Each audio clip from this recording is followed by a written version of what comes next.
What in the Jesus tap dancing Christ is that? Shut the fuck up! Nice.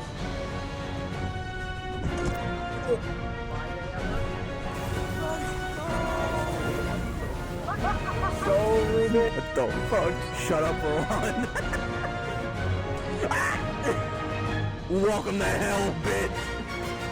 What's going on, Carbonated compadres? Welcome back to the Off-Brand Factory, and welcome back to another video. So we got ourselves something special here. I'm going to be a little reaction Andy here today, because it's very special. It's a very special time that I'm actually going to be a reaction Andy. So with Destiny, we got a little something coming out tomorrow, or if I release it the day of, we got ourselves the third and final episode in Destiny 2, and of the last chapter of the Light and Dark Saga. Like, this is it. After Heresy, that's it. That's it. You know, the brand new chapter in Destiny. So, I'm going to be reacting to the trailer, or the launch trailer for Destiny 2 Heresy, which, like I said, is the third and final episode in this, 3-episode post, final shape story, where it's kind of just like, what's happening in the wake of the death of the witness, and, you know, us, like, you know, beating that mega mind angry kitty looking ass, you know. So that's what it basically is. This is going to be surrounding with the Hive. For anyone that doesn't know already, obviously this is a huge spoiler warning, so I'll let you guys click off now.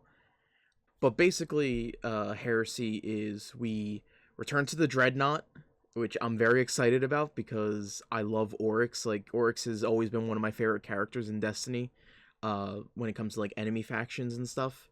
We'll probably be dealing with Xivu Arath, and some kind of Eldritch force that they kept mentioning, so I don't know what that means, or Eldritch power or something. So obviously I did watch the developer live stream with Cyrus, also be sure to check him out. And we did see that we got the R1 Tablet of Ruin, which was Oryx's way of controlling the Taken. Like, that was the source of his power. So I don't know if that has anything to do with the story, at least, because I know people have been saying, like, oh, well, what if we get Taken powers and stuff, or this and this and this, and I'm like, I don't know. I'm like, that is very tantalizing to me, but I don't think that's what it's gonna be. I mean, this might truly be the way that we get his powers, because that was a thing that Tolan was, you know, very, you know, upset with us with after Kingsfall was we did not take up the mantle of the Taken King. So maybe this could be the way that we do this. Or, you know, I know one of the armor sets that they were talking about when they first showed off more of the episodes and stuff was we're getting this bone, more Kingsfall-esque kind of armor that is supposed to be like the navigator armor, like if we were able to fly the Dreadnaught as our own ship. So maybe we might actually get the Dreadnaught as a ship, like, obviously not, you know, like a normal cosmetic ship, but more so like how the Leviathan's just chilling on the moon. Like, you know, we'll have another giant ship in our arsenal that we could use, you know. But we'll see what happens. Obviously, this is going to heavily involve the whole Osmium dynasty and the whole, you know, Hive hierarchy and families and stuff like that. And, you know, Savathun's probably going to be there. Eris is obviously there because we have armor based off her as well. Drifter's probably going to be there as well. Xivu, of course. My theory going into it, which obviously was, I think, already debunked, was I said it would have been awesome if this is the way they introduced Teox, who, if you don't know, is someone that is a very important figure in the rise of the Hive, and back when they were still the Krill. She betrayed the king, had the king killed, and was going to kill the sisters, but they went down and became the Hive, and, you know, the rest is history. Obviously, go watch the Bife video. It's a lot better of explaining it. Or go watch Dynasty, which was something they made. He made along with some others during when Witch Queen was about to come out. But she's just like been someone in the lore that we've never actually seen or heard from in game, and there's been references to her like very recently with the Oxa machine, or the Oxta, whatever, like the other word. I know it's Oxa, but there's another one where if you rummage or rearrange the letters and stuff, it spells Teox.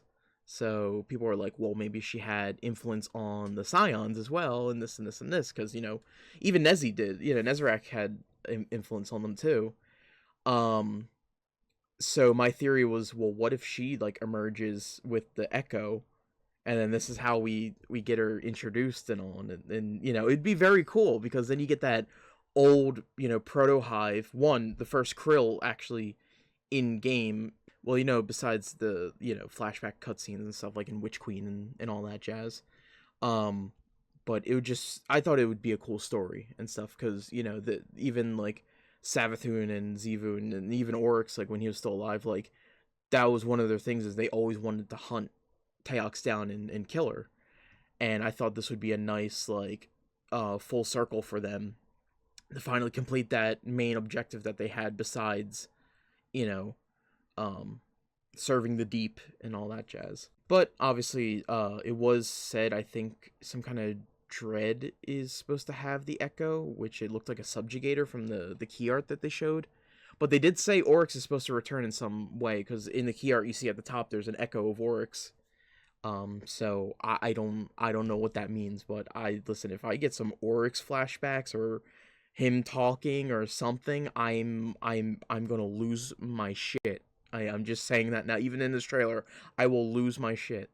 I'm just very excited. I could go on for hours talking about just my excitement and all. The Hive is my favorite faction in Destiny, and in Tune it's always like been like the Hive, and then goes more into the darkness and stuff. Like I like that stuff. I think that's where like Destiny shines, besides like all the stuff being shrouded in mystery. Like the mystery is always a good one, but then also like their main faction stuff is the Hive and the darkness and stuff like that. That's been their big seller. So that's why I hope like Frontiers can continue that kind of stuff with new mysteries, and, you know, what's this, and, you know, new species, different things like that, you know, new locations. But anyways, I digress. So anyways, let's get into the trailer. Let's see what Heresy has. Obviously I'm going to be streaming this as well, day one with Cyrus, and I believe Goose will be joining us as well. But I'm excited. I'm very excited. So here we go. So here we go, ladies and gentlemen. Destiny 2 Heresy's launch trailer. 3, 2, 1, and go. God, I'm so nervous. Something is stirring in the Hive. Oh. As it is in the New witch model. God. That's kind of loud. I have this turned up for you guys, so it doesn't sound too quiet. That's the altar of Oryx. Those are eyes. There's a subjugator. Has the Taken King returned? Oh, my boy. You do pursue my power, Lightbearer. Oh, oh my God. My weapon. My Is that his new voice?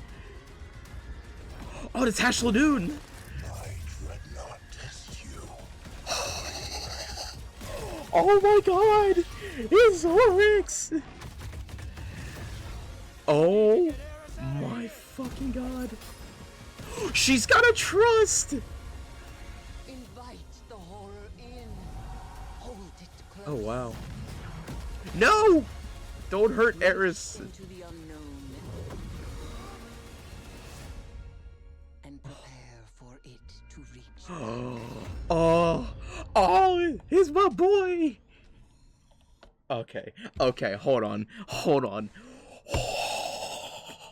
Yo, we're getting Oryx back. We're getting Oryx back. Oh my God.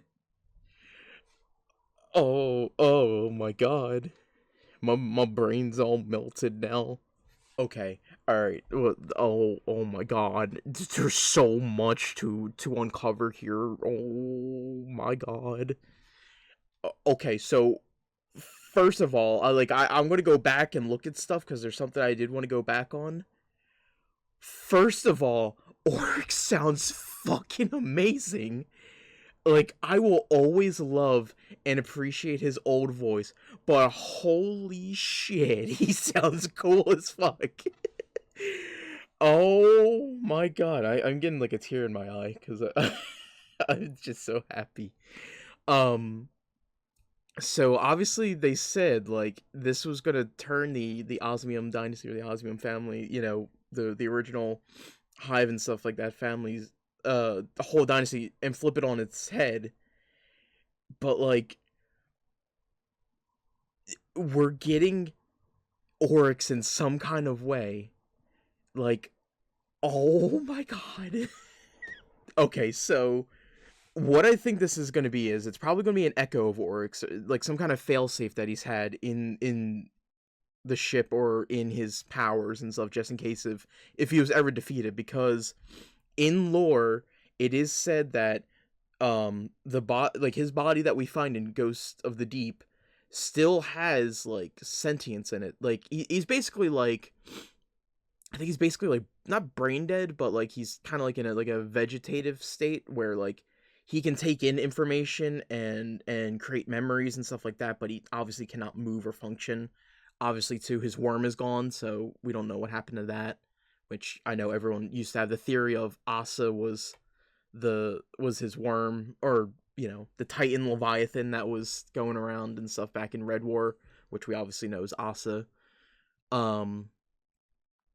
And then Touch of Malice is also a part of him as well, which I believe it's part of it. It was a part of his heart or part of his soul or something. It's been a while, but I know Touch of Malice is also a part of him, and also Eris does own that, I believe, in lore, because if you look at the first Grimoire book that ever came out in Destiny, there's a picture of her holding Touch of Malice, and it's some of that lore. So that's amazing. Also, leave Eris alone, Bungie. Bungie, please. Please. We don't need to lose them, okay? Alright, we already lost Amanda, and there's been a lot of that kind of stuff, and we had to go through losing Cade again. Like, please. And we lost our ghost too, please. I don't need this. We don't need this right now, okay? They're a nice, wholesome couple. Leave them alone. You wouldn't do this to Osiris or Saint. Leave them the fuck alone. Let them enjoy their bento boxes together, and just let them be the funny, happy, Hive loving, darkness slaying couple, okay? Just leave them alone. Just leave them alone, Bungie, please. Please, Plixie Blocks. But also, too, I do want to mention something, too, for everyone that, if you didn't watch the dev stream, they did make mention of this. I know Heresy is going to be a little weird at launch, just because, obviously, there's another strike going on, which I wasn't aware of, when it comes to, I believe it's voice acting, or just acting in general. I'm sorry for my ignorance. But they did say that some voice lines will just be mute, and there will be subtitles and saying like who's talking and different things like that. But it's because of obviously the strike and stuff, and when a strike happens, obviously, you know, you don't want to work during that, because correct me if I'm wrong, like it's not good to do, or it's not, you know, and it's not like the right thing to do. So obviously, or some people do refuse to work because of they're on strike, obviously, for good reasons. Which I believe a lot of it has to do with like AI voices and all that kind of stuff. Again, forgive me for my ignorance. I just haven't really looked into it. And I wasn't aware of it until that dev stream. So I know Heresy is going to be a little weird just because of like certain voices may, you know, be silent where their voices wouldn't be. So, or maybe like when Heresy ends, or like especially when the strike ends, like if they want to go back and add those voices in, if they're able to, like I feel like that would be great. Just for like the new players experience. So it's like if someone wants to play all this stuff, like, you know, when Frontiers comes out, if it's still available and stuff, like it'd be nice for them to have that full experience and be like, okay, well, why is just an example, because I think some people were thinking is like Sloane's silent, why is she not talking, or why can't I hear her voice, or someone's going to think like their computer's broken or the game's broken. But yeah, it's that kind of stuff. But obviously, please just show respect for the strike and stuff like that, and just um let people, do what they need to do and stuff.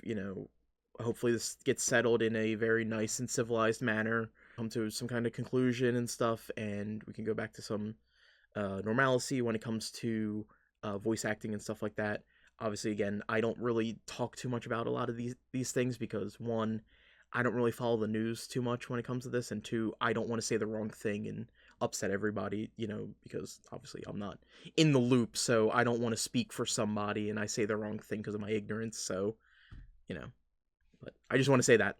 Also, too, going back to this, I did hear Oryx say something about his power, so I think we are going to be harnessing some Taken power, and that might help us defeat whoever's controlling the Echo, and maybe that's kind of how it goes.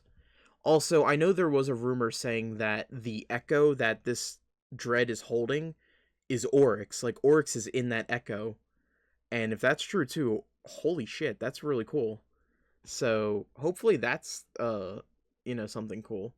But it'd be nice to have, like, more interactions with Oryx and stuff. So it's it's been, in September it'll be 10 years. It'd be 10 years since we were introduced to Oryx, but it's crazy. It's been that long.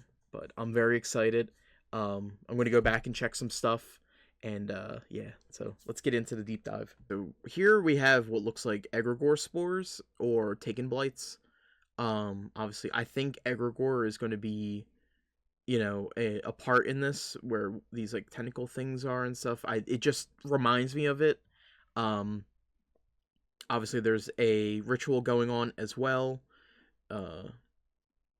Then we have this new model of a wizard, which it looks new to me because I don't recognize these gauntlets or like shackles or whatever. So maybe this will be a new prominent figure that we'll have to face in either it's the Nether, which is the new mode, or something to do with the story. Could also be a past Altar of Oryx boss. I know we've killed them, but we'll see. It could also be a daughter of a daughter of Crota, which somehow if they return because Hashladoon's in later on. But this is really cool. The next we have a new Taken Captain model, which looks very nice. We got some more Taken stuff here. I do like that they did make new models for the Taken in this episode. I absolutely love that because, correct me if I'm wrong in the comments, like, we've never seen Taken War Beasts before. There's new models for the some Taken Captains and different things like that. So seeing new models for like already existing factions and stuff, like especially the Taken, like it's been almost 10 years that we've seen something new besides like like stuff in Destiny 2 at launch with Red War. But it's really nice to see like a nice coat of paint on like an existing force and stuff, so it makes it look nice. It doesn't look like repetition either, because I know a lot of people bitch and complain about repetition when it comes to this game. Right, so next we have, obviously, if I can get to it, here's the Dreadnaught.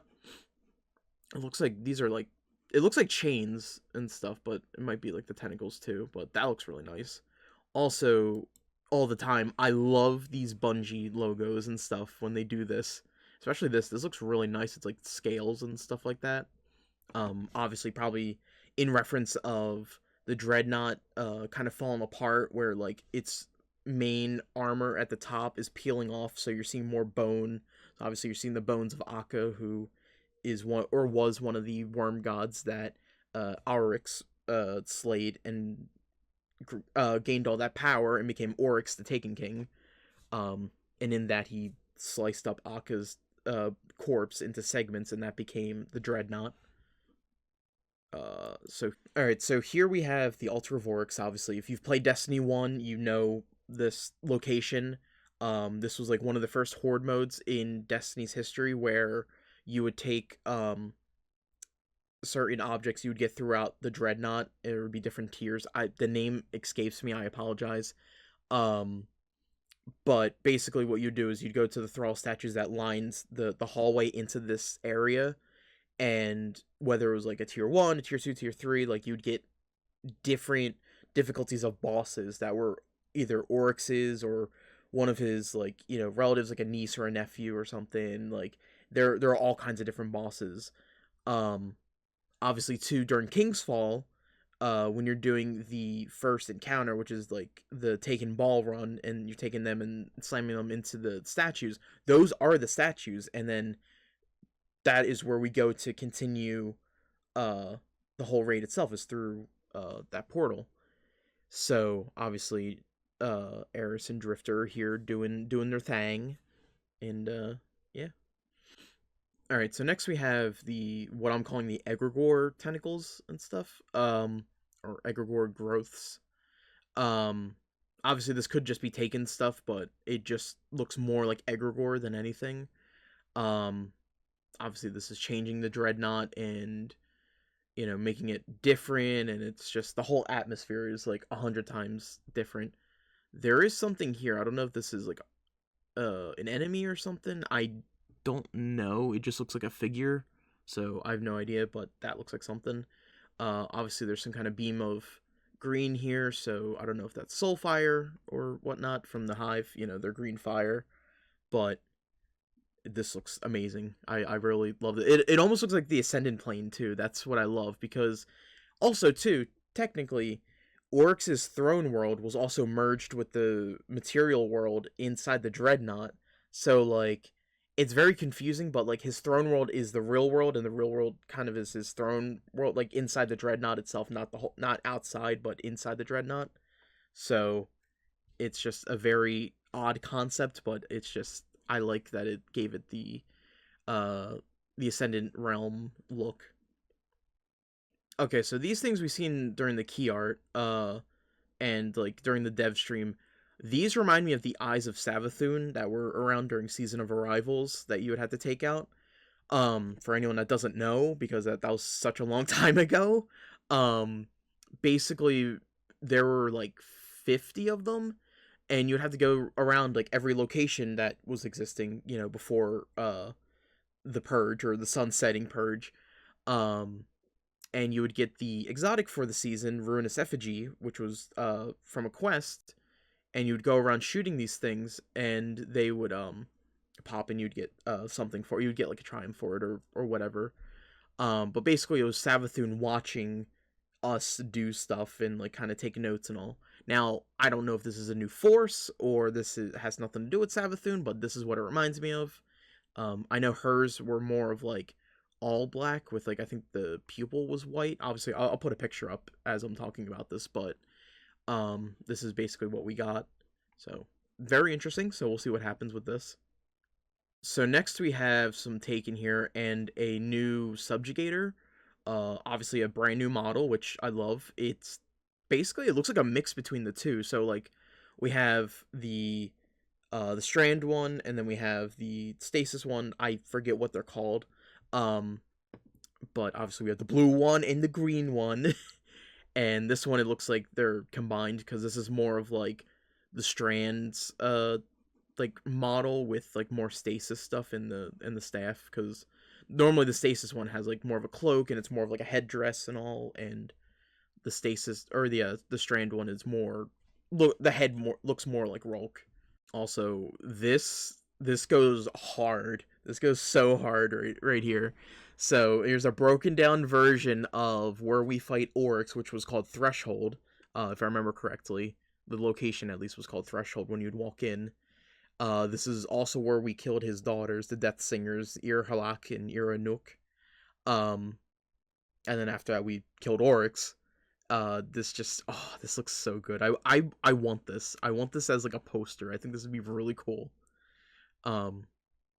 But this might actually be a flashback cutscene too, because it does remind me of kind of like the design that they did for the cutscene in Revenant, where we actually seen the whirlwind and all, and you know, it was showing all that in Skolas and Fickrel and everything. And then there's something here that I don't know what this is. This could be the Echo, saying that Oryx is in the Echo, but I'm not too sure, so we'll continue. Or this might be like the source of his power.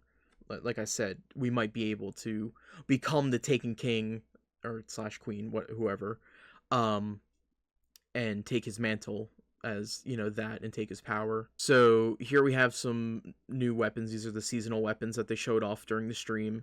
This, I believe, is the Eris team armor. Yeah, it is. So like this is like Eris's rock. It's really a little segment of a Ahamkara bone, but that's what that looks like for the bond. And then you got all the new weapons, all amazing. I'm very excited for the supportive frame rifle that we're gonna get, the auto rifle, because we only have one so far, so it's nice that we get another one. And it's funny, during that stream, right before they said it was a supportive frame, I'm like, the Nether definitely needs, like, or this season needs a supportive frame auto rifle, because it'd be nice to still have the one we currently have, but if we have a new one as well, it would help us heal, because healing isn't a thing in this Nether activity. But the supportive frame is definitely going to be something that everyone's going to have to run during this, so that's also going to be a thing. But this armor looks very nice. The Warlock's helmet looks it looks very unique. Like, it looks weird in a good way, so I like that. The Titan one looks great. I like that the Hunter's one almost looks like her bandages that she wears to cover her, like, acolyte eyes. So that's actually pretty cool. I like that. This kind of reminds me of, like, almost like the old school, like, Xenomorph, like from the first Alien movie, where, like, they added a human skull kind of like to the front of it and stuff. So it kind of reminds me of that, but like Hive. So here's a better look at everything. So we get a new fusion. This is the supportive frame auto rifle, and then this is the machine gun, which whoever was playing during the test or the dev stream, this looked really good. So I actually might pick up that this machine gun. But definitely all the different armors look very nice. So very nice work from the dev team. So here's another shot of the Dreadnaught. Obviously this is Saturn's rings and stuff, and all the debris from the Taken War. I think you can see, I think that's a catch right here. One of Marasav's fleet. Yeah, this is a catch right here. So it's all different debris that's been sitting here for, you know, almost 10 years and everything. But this is where the Taken King expansion started, was with Oryx destroying the whole Awoken fleet. And then obviously we were already on Phobos, the moon of Mars, and we encountered Oryx for the first time, and the Taken as well, because we had a distress signal from the Cabal and stuff like that. So here's another shot of the Court of Oryx. Or that's not the court, but here's the like the Thrall statues I'm talking about. I like that they kind of skulls now too. Again, kind of like that old Xenomorph look. I've always said they kind of, like, their heads always reminded me of Xenomorphs, just like more if it's like a human skull with the face instead of like the big, like, you know, outstretched back and all, like the tube look. But very nice. But these are where you would put the things in for like the Court of Oryx. But yeah, so this looks like a different room. I don't really recognize this room. This could be where we get the tablet, or where they're housed or whatever. But definitely looks like a new room. Again, I could be wrong. This also could be where Oryx took those knights in that one cutscene, but I don't know, so I could be wrong. Obviously, you know, you guys in the comments will tell me, you know, if I'm right or wrong or whatever. But it is very nice, so we'll see here. I am curious to see how we will take the tablets of ruin, or at least that one tablet, because I think Oryx used one for Golgoroth, or he was like a keeper of one, and like kind of like a protector of one, or all of them. And I think there was one in the Light Blade Strike, in the Oryx statue, or the Oryx statue of him fighting Akka. I think Savathun had one as well, so we'll see. So here's a portal that leads to, I'm assuming, the Ascendant Realm. My weapon. So we go through this portal, My throat. and it leads to here. So we'll probably get little snippets of like the actual Ascendant Realm, or some kind of realm inside the Dreadnaught. So, because there's another portal here. So we probably have to grab something or kill something in here and then go in. Also, new glaive. I think. It looks very nice. I love me some glaives. This looks really nice. Very nice job to everyone that worked on this. So, alright, so here's where I'm confused. So, this is obviously Hashladoon. Like, this is the model. This is Hashladoon's model. So, either one, we didn't kill Hashladoon during the strike, and she's coming back now, or they're reusing the model, which I really hope isn't the case, because, trust me, everyone's going to bitch and complain about it, even though, you know, it's gonna... I just don't want people to bitch and complain about something stupid, but I'm saying this is obviously Hashladoon coming back for revenge. Either the Echo brought her back, or she's been in her throne world for the longest time plotting, because obviously every Ascendant Hive has a throne world, so, you know, we fought Crota in his, killed him in his. Oryx is obviously... Savathun's throne world is a location, the High Coven. Xivu Arath always had a throne world, so, like, her throne world was mobile with her, or, like, within her, so, like, her conquering, or, like, causing war and stuff like that was what she did, so that's why in Season of the Witch, Eris banished her and made her mortal, because with that, it took away her throne world, so now that she's mortal, she doesn't have that protection, because she's basically, like, almost like a guardian. Like, if she died, she would just come back, you know, right then and there. You know, it wasn't like she goes back to this other realm. I don't know if this is updated or not, but it looks nice. I think it looks really cool. Like, the face and everything, like, it looks updated, so I do really appreciate this, so it looks really nice. I would have to look at another picture of, like, Hashladoon. Obviously, I'll put one next to this one, but, if it is Hashladoon, welcome back. This is Oryx's granddaughter. So here's a fight. So we're probably gonna have to fight her in some kind of mission. Possibly too could be the dungeon, but I don't think it is, because this is Dreadnaught stuff, and the new dungeon takes place on Rolk's pyramid ship, which also frightens me, because I don't know what that entitles besides Dread, Taken, and most likely Hive or Lucent Hive. So yeah, I don't know what that's gonna mean. Here we have more ogres and stuff. This is, I think, the ogres that, or the ogre I've seen before. Very Golgoroth-like, with the little spider, like, legs and stuff like that. So I really like that. I don't know if these are new models too. That they might be, or they might not be. But so here's one of the new exotics. It is very odd looking. It looks like the love child between Necrochasm and the big, like, ring ship things from Marvel, from, like, Avengers Infinity War and Endgame, like Thanos' ships.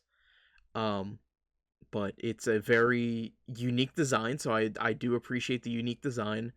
They did say that this could possibly be a prototype to a Weapon of Sorrow, so it could be Necrochasm, or something else, but it just, it gives me that Necrochasm vibe and stuff. So that's really nice. This might be, like, I don't know if there's an exotic mission with this episode. There might be, so I believe that might be the exotic mission's weapon. And if that's the case, maybe Hashladoon's the exotic mission boss. That's the only way I could really think of having her in there, besides like a final boss before the main boss or something, like at the end of the episode. So there's Eris. Oh, so I think Drifter gave Eris trust, while he has... Oh, he has another Gambit weapon. He either has... I think it's Servant Leader. I think he has Servant Leader. It's either Bygones or it's Servant Leader. Yeah, it looks more like a scout rifle than anything. Also, perfect shot right here. Very nice. Very nice shot. So, these are a bunch of, like, cleavers. They basically like Swords of Crota. Coming down. I don't know what the hell this means, but also could be Willbreaker as well, which is Oryx's sword. This is just a really, like, amazing shot here. So I love this. So here's obviously the Osmium sisters. Obviously we know this is Sathona. This is who becomes Savathun. Um, I don't remember who is who with these two. One's obviously Zyro or Zero as it's said in canon. I think Zyro sounds better. And Orash, who becomes Oryx, and obviously Zyro becomes Xivu Arath. So there's them. But this might be where they do their blood pact. Like after everything goes down, they basically make an oath of like, we're gonna kill Teox. We're gonna, you know, save our people with this newfound power, this and this and this. So here's them fighting or something. So I don't know what this means. If we're like changing time or something. Like I don't know why they're fighting. So here's this subjugator grabbing Eris, and we can get there in time and save Eris, because that would not be cash money to lose Eris right now. I would not appreciate that. Hey Bungie, don't do it. Please don't do it. We still need Eris.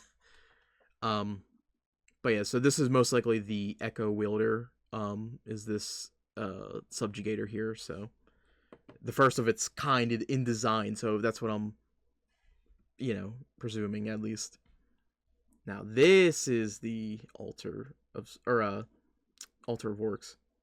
So here's like the different statues you would put the stuff in to have the battle. This is the navigator set too.